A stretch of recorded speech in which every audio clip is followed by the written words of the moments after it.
Au nom du Père et du Fils et du Saint-Esprit. Amen.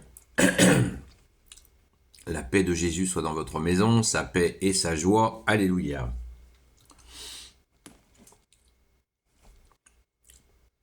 Restons dans cette ambiance magnifique de la fête de tous les saints. C'est les solennités comme ça si importantes, comme Noël, comme Pâques, comme le 15 août, comme l'Ascension, on la respire toute la semaine. Avec la fête de tous les saints, c'est toute l'année. Mais là, il y a une intensité particulière. Continuons à nous en imprégner, Merci Jésus, par ta grâce. Alléluia. Que ta parole, Jésus, rentre dans mon esprit, que ma bouche proclame ta parole et que mon cœur l'accueille. On écoute le Saint-Évangile selon Saint Luc, chapitre 14, versets 12 à 14. Jésus dit encore à celui qui l'avait invité, « Lorsque tu prépares un déjeuner ou un dîner, n'invite pas tes amis, ni tes frères, ni tes proches, ni de riches voisins. Ils t'inviteraient à leur tour et tu aurais là ta récompense. Mais quand tu organises un festin, invite les pauvres, les estropiés, les boiteux et les aveugles. Heureux seras-tu s'ils n'ont pas les moyens de te le rendre, car on te le rendra lors de la résurrection des justes. » Merci Jésus pour ta parole. Alléluia. C'est magnifique. Merci bien-aimé Sauveur. Cette parole est tellement pleine de vérité. Inviter des gens qui ne peuvent pas nous rendre l'appareil. Tout est dit. Nous avons cette joie quand nous faisons ta volonté, ô Jésus. Alors, il s'agit d'être vigilant parce que c'est ni plus ni moins que l'exercice de notre charité. Nous vivons une société difficile où il y a énormément de profiteurs. Dans le contexte de l'époque de Jésus, il n'y avait pas d'allocation pour les personnes pauvres ou handicapées. Aujourd'hui, il y a énormément de dispositifs et il y a des fois des gens qui travaillent qui gagnent moins que des allocataires, que des gens qui perçoivent des allocations. Il y a des gens qui travaillent, qui vivent dans leur voiture. Tout est brouillé.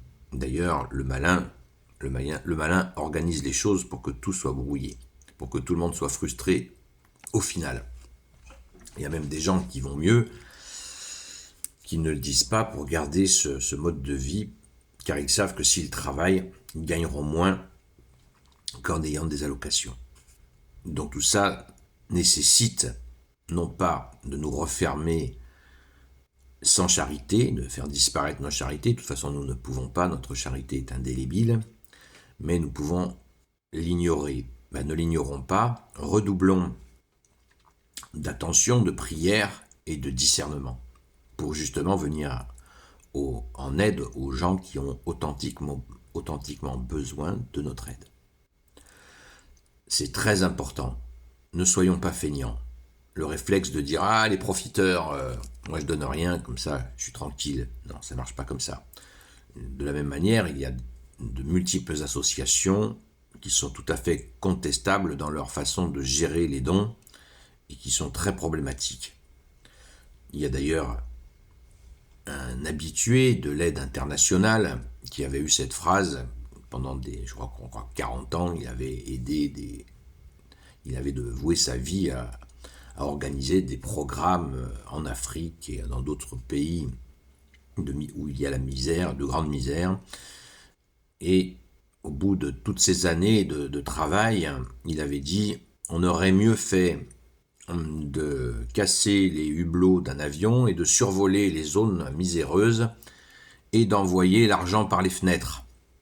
Par les hublots des avions, au moins, des pauvres en auraient certainement plus profité que tous nos mécanismes d'études, de spécialistes, de trucs, d'intermédiaires, qui au final, il n'arrivait pas grand-chose dans la main des familles en détresse. » Voilà, ça donne une idée. Mais n'en profitons pas pour fermer notre cœur, pour masquer notre charité. Il y a des possibilités et il y en a une qui est la plus grande, c'est celle de demander à Jésus et de prier. Déjà, le réflexe du porte-monnaie n'est pas forcément la meilleure chose, n'est pas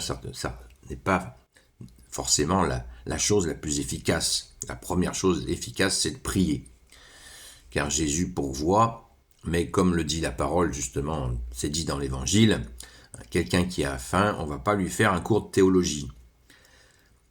Quelqu'un qui a faim, on lui donne à manger. Quelqu'un qui est nu, on l'habille. Quelqu'un qui a soif, on lui donne à boire. Quelqu'un qui est malade, on le visite. Quelqu'un qui est captif, on prie pour qu'il soit libéré.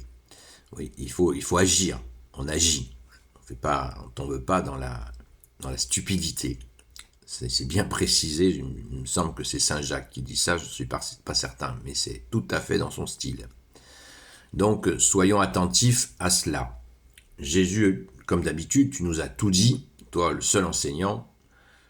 On n'invite pas des gens qui vont nous le rendre. C'est une perte de temps. Alors, ne soyons pas non plus... Jésus n'interdit pas l'amitié, évidemment. Mais Jésus affiche toujours le principe supérieur.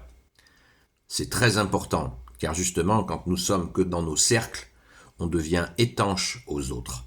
Et c'est extrêmement douloureux pour les gens qui sont sur le côté. Donc, il nous faut justement nous mettre au travail, au service, comme Jésus nous le demande, humilité et service envers ceux qui en ont réellement besoin. Merci Jésus de nous y aider. Alléluia. Gloire éternelle soit au Père et au Fils et au Saint-Esprit, maintenant et toujours et pour l'éternité. Amen. Ô Jésus, toi qui peux tout et qui portes tout, toi le Sauveur, toi l'Emmanuel, je te confie toutes celles et ceux qui regarderont cette vidéo, ainsi que leurs proches, selon ta seule volonté, ô Jésus. Sainte Marie, Reine des cieux, toi l'Immaculée Conception, toi qui écrases le serpent, toi qui es la lune sous tes pas, toi notre Mère, Notre-Dame. Saint Joseph, toi le juste et le saint, toi le sage, toi la terreur des démons, toi le saint gardien de la Sainte Église catholique apostolique. Sainte Marie-Madeleine, notre chère sainte patronne, et vous tous les saints et saintes, amis de Jésus, Saint Michel Archange, Saint Gabriel Archange, Saint Raphaël Archange, et vous tous les anges qui servent Jésus. Je vous confie toutes celles et ceux qui regarderont cette vidéo, ainsi que leurs proches, selon ta seule volonté, ô Jésus. Il faut aussi aller à la cause. Quand on fait des achats directement auprès des gens qui produisent, notamment les agriculteurs, les artisans, les petits commerçants, on va directement à la source, c'est-à-dire que l'argent est le moins d'intermédiaires possible. Ça, c'est une façon aussi très efficace de venir en aide aux gens. Et puis, il faut arrêter de voter, bien sûr, car le vote, on s'en aperçoit. Qu'est-ce qu'il fait? Eh bien, il remet les mêmes canailles en place qui organisent la pauvreté en se remplissant les poches, bien évidemment, en passant par là.